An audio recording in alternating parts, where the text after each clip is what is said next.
todos los que nos ven a través del Diario de Querétaro. Nos encontramos en una nueva entrevista. En esta ocasión nos acompaña el magistrado presidente del Tribunal Superior de Justicia, Braulio Guerra. Muy buenas tardes. Hola Cecilia, ¿cómo estás? Buenas tardes. Gracias por darnos este espacio para esta entrevista.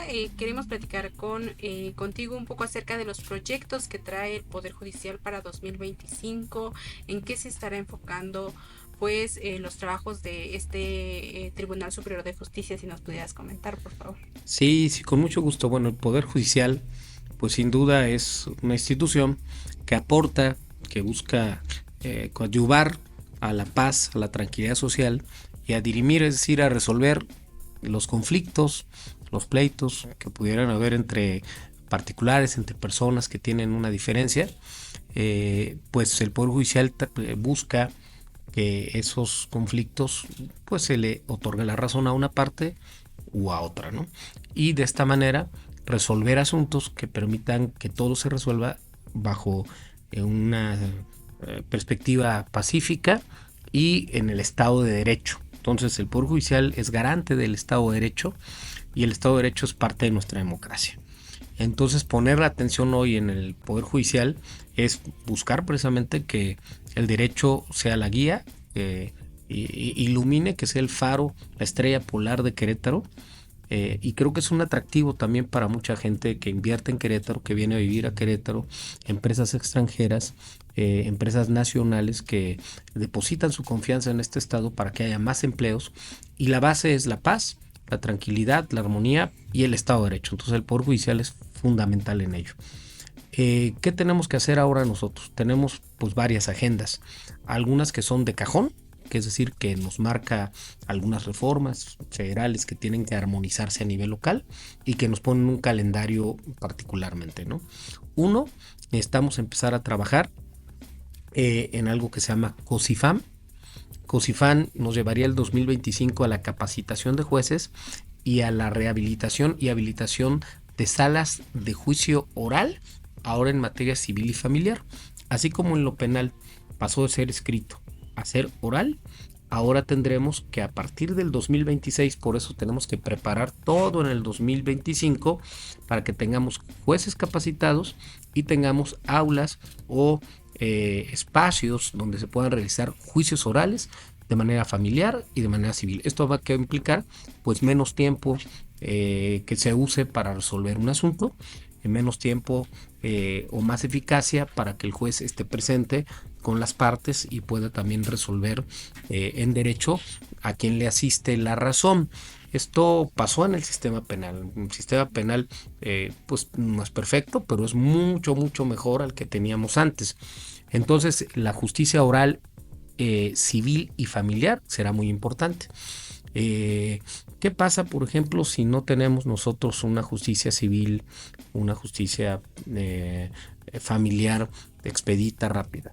Por ejemplo, pues que el Poder Judicial no funcione en un lugar, en un estado, en un país, pues implicaría que la gente empiece a hacerse justicia por propia mano, ojo por ojo, diente por diente. ¿Qué pasa si a la señora no le dan la custodia del niño y el papá tiene al niño desde hace un año y no lo dejan ver? Bueno, quizás esa señora tiene razón y va a querer ir a la escuela por el niño y se lo va a llevar y por propia mano va a buscar ver a su hijo, ¿no? Aquella persona que no le pagan la renta desde hace 2 años y que está perdiendo ese dinero, recurso que a lo mejor es una inversión que hizo, y ese no lo tiene, pues va a querer ir a sacar a esa persona de la casa y meterse, ¿no? Y cobrarse el dinero por propia mano. El Poder Judicial permite que el Estado de Derecho haga que no sucedan esas cosas, aporta al tejido social. Nos vamos a concentrar mucho en la justicia familiar y en la justicia civil.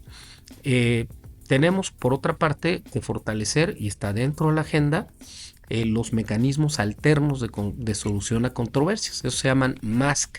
¿Qué es esto? Vamos a certificar, vamos a trabajar con certificados, nosotros como certificadores, y fortalecer el centro de mediación, es decir, buscar que menos asuntos lleguen al pleito, ¿sí? Más vale, a veces dicen, un mal arreglo que un buen pleito, y en ese sentido que podamos incorporar una cultura del arreglo entre las partes, y que también el abogado de hoy, la abogada de hoy, no necesariamente sea vamos a litigarlo y vamos a pelearnos con el otro, sino que el abogado también tenga un perfil de mediador certificado, capacitado, que permita que a dos personas se pongan de acuerdo en un asunto y eso descargue también al Poder Judicial. Mira, yo he venido poniendo este ejemplo con varios empresarios. Les digo, imagínense que yo tengo un aeropuerto, ¿sí? Y este aeropuerto, empresarios, gente de distintos rubros con los que me he reunido. La gente puede decir, mi asunto dura mucho, 2 años, 3 años, 4 años. Les doy este ejemplo. Yo tengo un aeropuerto y tengo 80 pistas, tengo 80 juzgados. Y pues yo tengo en esas 80 pistas que despega un avión y aterriza un avión. Nada más que en este momento yo tengo 7,000 aviones en el aire. 7,000. ¿Sí? Y todos quieren aterrizar, todos quieren pista. Y pues no pueden aterrizar ni despegar. Entonces, ¿cómo hacemos un sistema de gestión que nos permita ir aterrizando y despegando, dándole prioridad a unos y a otros según la urgencia, según la necesidad, según ciertas características? Entonces estamos también tratando de construir un sistema de gestión que nos permita que nuestros juzgadores realicen el trabajo de una manera más rápida, más veloz, pero también eficientemente. ¿Qué necesitamos hacer? Yo le digo a mis actuarios, a mis notificadores, ¿hace cuánto ustedes no le mandan una carta a su esposa, a su mamá, a sus hijos? El tribunal sigue mandando cartas, ¿sí? A las casas, a los lugares, o sea, papeles, notificaciones. Entonces tenemos que empezar culturalmente a cambiar nuestro chip y empezar a tener el uso del buzón electrónico, del correo, de la notificación digital, y esto nos debe llevar a una meta de ir disminuyendo el uso de papel. Gastamos toneladas y toneladas y toneladas de papeles en los poderes judiciales. Si digitalizamos, vamos a poder llegar a formas en donde podamos nosotros usar las herramientas digitales de manera que ahorremos vehículos, ahorremos gasolina, ahorremos nómina, recursos, tiempo, esfuerzo. Invertir en tecnología nos puede permitir tener un mejor poder judicial. Invertir en algoritmos, en inteligencia artificial, que no dañe la certeza jurídica, que no venga a vulnerar derechos humanos, sino que procesos muy burocráticos los resolvamos de manera que digital y algorítmicamente. Ya la justicia digital incluso es algo que en otros países ya pasó, ya se habla de justicia algorítmica. Y vamos a buscar implementar, no estamos apostándole a la ciencia ficción, pero sí a la primera semilla, ¿no? Las primeras semillas que podamos sembrar para que en futuras administraciones y en un rango aproximadamente de unos 12 años tengamos pues un poder judicial completamente digitalizado, completamente funcionando con inteligencia artificial, con mecanismos, porque yo sí quiero reconocer que la gente que trabaja, archivistas, acordistas, secretarios de acuerdo, proyectistas, jueces, tienen jornadas laborales muy exhaustivas, términos de ley que se les vencen para el siguiente viernes. Entonces ahorita tú vas a las 6, 7, 8, 9, 10 de la noche y hay gente trabajando en el Poder Judicial, en Ciudad Judicial, que van el sábado, que van el domingo. Entonces dices, bueno, ¿cómo le hacemos para que no vayan? ¿Cómo le hacemos para que no tengan un sacrificio familiar, personal? Pues con la carga de trabajo, con pues ya mucho más de 2 millones de personas y cada vez llegando más gente a Querétaro, pues cada vez más conflictos. Después de la pandemia, cada vez más conflictos, cada vez más disensos. Entonces, la tecnología es una apuesta en mi administración que permita comenzar a sembrar las primeras semillas para que logremos que haya menos esfuerzo, menos jornadas laborales más amigables y un ambiente laboral menos estrés, mucho mejor salud emocional en quienes trabajan en instituciones como el Poder Judicial. Y pues si disminuimos papel, seremos amigables con el medio ambiente, disminuiremos la huella de carbono. Todo es una cadena y son retos que nos estamos planteando para el 2025 para arrancar. Más o menos, ¿cuánto es qué porcentaje está digitalizado todo el poder? No, es menor. Prácticamente te diría que estamos empezando el proceso. O sea, estamos arrancando con la digitalización. Tenemos que ir juzgado por juzgado. Tenemos que comenzar con algún proyecto modelo y piloto, que es un juzgado 100% digital. Hoy, por ejemplo, las demandas o las notificaciones en buzón electrónico son opcionales. Tenemos que empezar a quitar lo opcional, y que los amigos, amigas, abogados, abogadas, por ejemplo, el tribunal les dé un correo electrónico oficial que vaya acompañando con su cédula y podamos hacer notificaciones ahí y que podamos también documentar cada vez más nuestros expedientes de manera electrónica. Hoy todas las sentencias publican ya en la página de internet, son públicas. Entonces ahí hay muchísimo material digital que se puede tener como consulta, pero en el momento del juicio, pues hay muchísimos expedientes y mucho papel. Entonces queremos lograr que la tecnología sea amiga de la justicia. Okay. Y también revisando un poquito acerca de este paso que van a dar a que sea una justicia oral en la cuestión familiar, saber cuántos jueces se necesitan capacitar y más o menos cuántos expedientes tienen. Entiendo que se va a dar como este proceso que pasó con la cuestión penal, en el que algunos casos se van a quedar con el viejo sistema o todos los van a migrar al sistema oral, más o No, menos. sí, sí, sí tendríamos que ir, depende de las reformas que hagamos a nivel local. Hay un Código Nacional de Procedimientos Civiles, Orales y Familiares. Hay este sistema, esta comisión que acabamos de crear, que se llama COSIFAM, en donde el magistrado presidente de la sala familiar, Carlos Roberto Fernández, de hecho emprenden a partir de la semana, de esta semana, una gira en distintos tribunales que ya están trabajando en la oralidad y compartiendo ya esta experiencia para que el 2011 veamos pues, cuáles son los mecanismos, foros, espacios abiertos de discusión con el gremio de abogados para la implementación del sistema oral.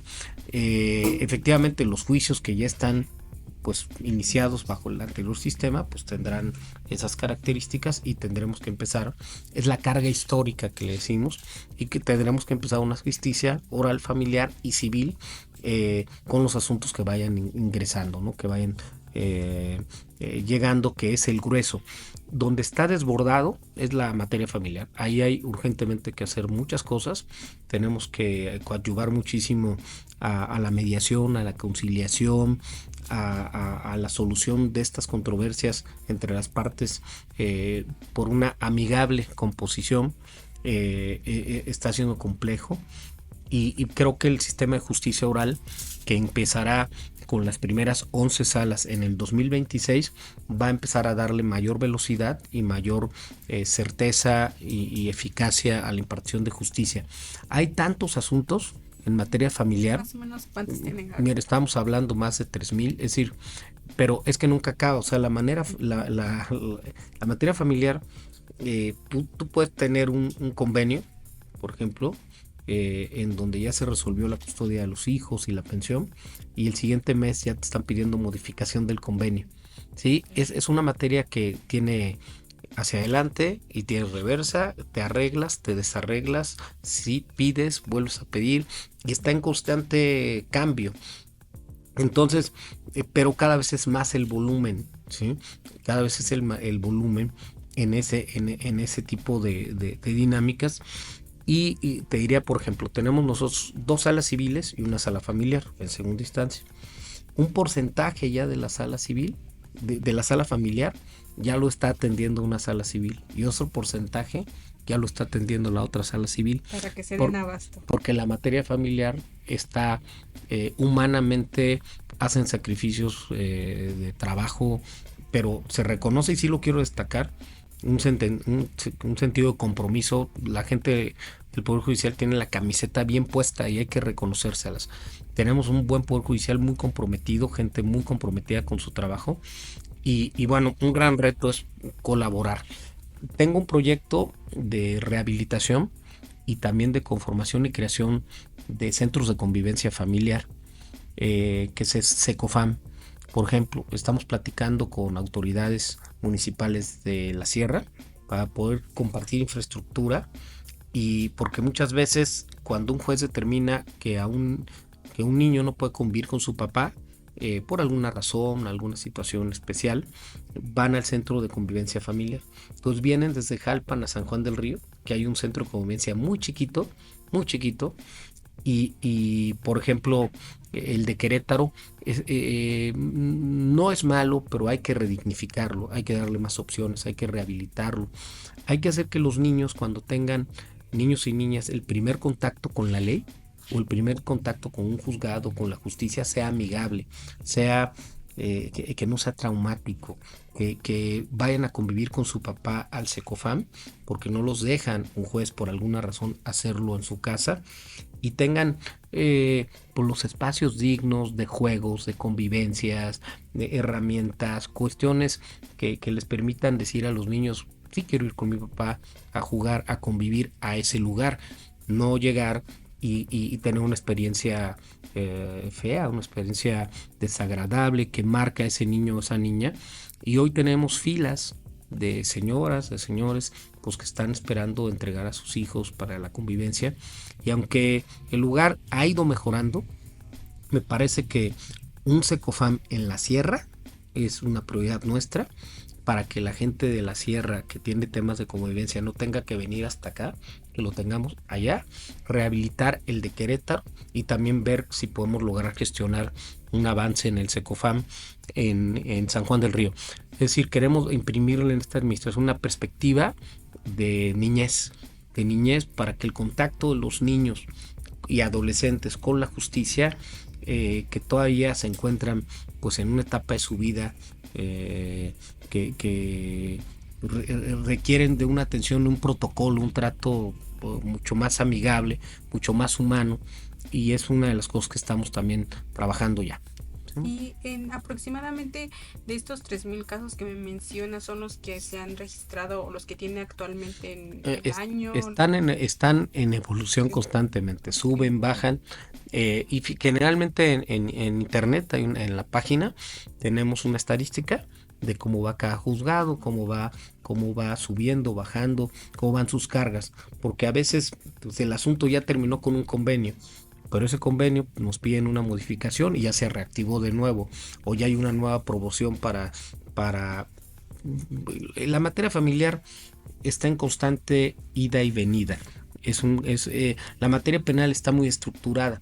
Pues hay una audiencia inicial, ahí se mide se dicta una medida cautelar, una vinculación a proceso o no. Después viene una intermedia donde se ven qué pruebas se van a presentar. Después viene una audiencia de juicio oral y pues bueno, la sentencia y el amparo. Entonces tiene como más estructuración. Y la materia familiar, pues tenemos que trabajar muchísimo en tener un mejor sistema, porque ahí se ven involucradas familias, pues quienes quizás fueron esposos, y también pues niños y niñas. ¿Cuáles son estos casos, o los principales casos que ustedes atienden en materia familiar? Bueno, pues desde luego, hoy por hoy tenemos trámites de divorcio incausado. Recuerden, hay que recordar que hoy ya no se necesita una causa para solicitar el divorcio. Antes había ¿te acuerdas? Una serie de causales, el adulterio o el abandono de hogar para solicitar y acreditar que te querías divorciar. Ahora pues es un acto de voluntad, así como te quieres casar y los dos quieren y es voluntario, es consentimiento, pues ahora si uno no quiere, pues se puede divorciar. Pero cuando te divorcias incausadamente, ya no eres esposo o esposa de la otra persona, pero se queda un cúmulo de temas ahí. Hay que revisar la situación de los niños, hay que revisar la custodia, la patria potestad, ¿no? En quién va a tenerlos, las convivencias serán compartidas, en qué fechas, y también con los recursos económicos para asegurar y que la pensión alimenticia a esos niños y niñas pues sea la adecuada y estén cubiertos respecto a sus necesidades. Pues hay muchos convenios que se pueden lograr, convenios de divorcio, un divorcio voluntario o un divorcio incausado, pero también cuestiones que tienen que ver con pues asuntos patrimoniales o respecto a la custodia de niños y niñas, convivencias, es donde pues hay una importante cantidad de conflictividad, y por eso la mediación, la conciliación y la cultura pacífica del arreglo, pues nos tiene que ayudar a lograr resultados en un área tan sensible. No es un asunto privativo, sí lo tengo que subrayar, de Querétaro, es decir, en el país hay enormes retos en materia de familia. ¿Cuánto o qué porcentaje se resuelve justo en esta mediación y cuántas llegan a En este momento, mira, te diría, hay una gran cultura, es algo que me ha llamado la atención. Yo decidí no hacer una gran reunión de jueces y juezas, ¿no? Y todos reunirnos, sino me estoy dando la tarea son 80 juzgados, llevo más o menos 35 recorridos, uno por uno, 1 hora, 2 horas por juzgado, donde puedo platicar con el juez, con el proyectista, con la acordista, con todos, y realizar precisamente esos hallazgos de qué pasa y qué sucede ahí. Hice ya una gira a la sierra. Estuve en el juzgado de Arroyo Seco, estuve en Pinal, estuve en Landa, estuve en los juzgados mixtos, juzgados menores de Jalpan, y me doy cuenta que al interior del estado hay más cultura de conciliación y mediación que en la capital y en San Juan del Río. Es decir, los jueces y juezas del interior del estado, Cadereyta, Pinal, Arroyo Seco, Landa, Jalpan, me dicen, muchas veces llegan con el problema y los jueces ayudan como mediadores y terminan arreglándose y aceptan el arreglo y no llegan a juicio. Y en Querétaro sí hay muchísima proclividad, son altísimos los porcentajes, que finalmente sí terminan en un juicio. O sea, es menor, mucho menor la que puede arreglarse. Pero hay esta nueva ley de mecanismos alternativos de solución controversia, que es la ley nacional, la ley general, y ahora la legislatura del estado tiene que armonizar esa ley a lo local, o bien si no lo hace la legislatura entrará aplicable la ley general que hizo el Congreso de la Unión allá a los tribunales locales. Entonces también tenemos que adaptar el Código Civil del estado, armonizarlo con toda esta justicia oral, familiar y civil. Entonces pues es un reto que además pues sí te diría pues es inédito, porque estamos haciendo algo, que lo subrayo también, que en 200 años no se ha hecho. Es decir, el tribunal el 3 de junio del 2026 cumplirá 200 años de vida, de existencia, es decir, una institución bicentenaria, y hoy estamos teniendo retos para hacer las cosas como nunca se han hecho en 200 años. Entonces implica un cambio cultural, un cambio en las universidades. Tenemos que transformar también educativamente las facultades de Derecho en el Estado, la Universidad Autónoma de Querétaro y otras universidades tendrán que reactualizar sus planes de estudio. Queremos proponer que incorporemos materias como como litigio digital, ¿no? Litigio que permita con nuevas tecnologías. Es un reto en una forma de pensar que evolucione y que la impartición de justicia pues no se quede en la edad de piedra, ¿no? Ni en el tiempo de las cavernas, ni la Edad Media, sino que nos agarremos de los nuevos modelos que hay ya en otros países y que están funcionando muy bien. Y justo por último, con todos estos cambios que ha habido, si nos puede platicar un poco acerca de cómo se está preparando el Poder Judicial local en esta cuestión de la elección a la que se debe no caminar y saber cómo se van a preparar. La reforma judicial, bueno, habrá 32 reformas judiciales, cada estado hará la propia. Hemos tenido comunicación en encuentros que hemos tenido breves pero sustantivos. Entonces nos hemos transmitido tanto la presidenta del Poder Legislativo, Andrea Tobar, que le reconocemos. Ella es una persona que conoce al Poder Judicial, que tiene carrera dentro del Poder Judicial. Ella venía desempeñándose antes de ser legisladora como parte de la institución del tribunal, y tenemos un diálogo muy respetuoso y abierto para construir una reforma para que los mejores y las mejores personas lleguen a la boleta electoral y tenga la gente en Querétaro la tranquilidad de cualquiera que se encuentre en esa boleta electoral sea la persona más capacitada y las personas más aptas. La carrera judicial termina cuando se es juez, ¿sí? Cuando se es juez, y el pleno de magistrados, dice la ley, puede incorporar perfiles externos, es decir, no necesariamente que vengan de la carrera judicial o que hayan sido jueces, porque los poderes judiciales de alzada con los altos tribunales requieren perspectivas del foro de abogados, es decir, hemos tenido magistrados que vienen de litigio, un gran abogado litigante que lo fue en su tiempo, el licenciado Juan Ricardo Mires Luna, que fue magistrado. En el pleno pues nos decía, pues a ver, hay que pensar esto desde una perspectiva del abogado litigante, ¿no?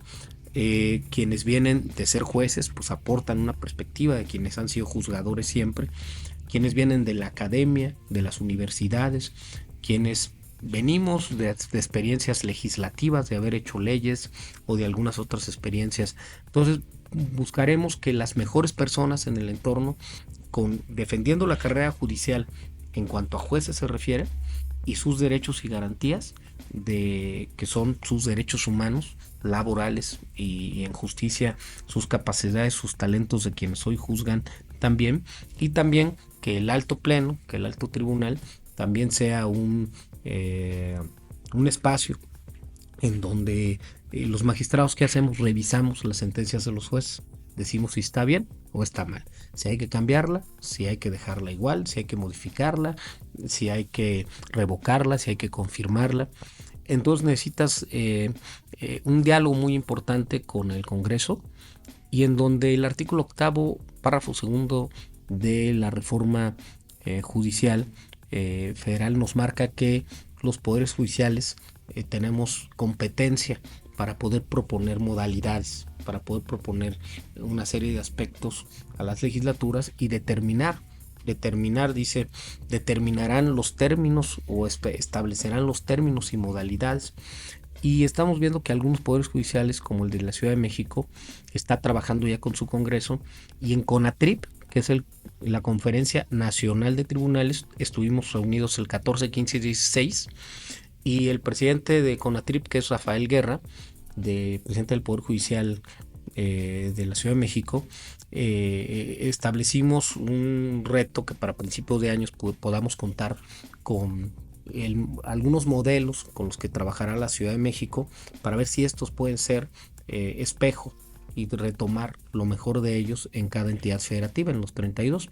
Entonces nosotros tenemos confianza que tenemos un Congreso responsable, maduro, un Congreso que entiende que la justicia local tiene que ser tratada y tiene que ser dimensionada con mucha sensibilidad y mucha responsabilidad y racionalidad, para poder construir una reforma de todos y para todos, una reforma útil para Querétaro y que profundice mucho en una mejor impartición de justicia, y que en el 2027 pues las mejores personas, se habla del 2025, pero realmente nosotros pensamos que por tiempos, por calendarios, pero también el Poder Judicial tiene facultades para determinar modalidades y términos y una serie de aspectos, caminemos y llevemos a cabo un producto, una reforma que parta del consenso, de la construcción de ideas, para que tengamos certeza, y que también la gente que viene de fuera, que confía en Querétaro, y la gente que vive adentro de toda la vida, sepa que puede ir con un juez, y ese juez podrá tener la capacidad y el talento y las credenciales para decidir quién tiene el derecho. Y la reforma, entonces, ustedes proyectan que para 2027 sea la primera elección, y la reforma la trabajarían en 2025. Sí, la reforma, de acuerdo a los mandamientos que tiene la reforma federal, tiene que ser trabajada, construida dentro del 2025. Hay ciertos términos de la reforma constitucional.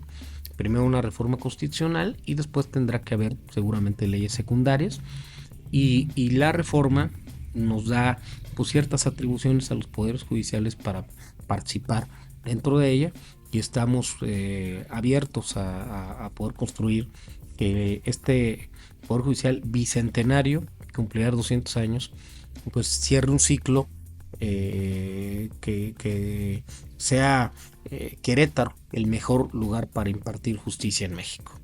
Perfecto, pues le agradecemos mucho el Claro. espacio y su tiempo. Aquí lo esperamos en una próxima entrevista para Muchas darle gracias. seguimiento pues a estos proyectos. Claro que sí, Cecilia, muchas gracias. Muchas gracias, amigos del Diario de Querétaro. Nos despedimos y les deseamos un muy buen día.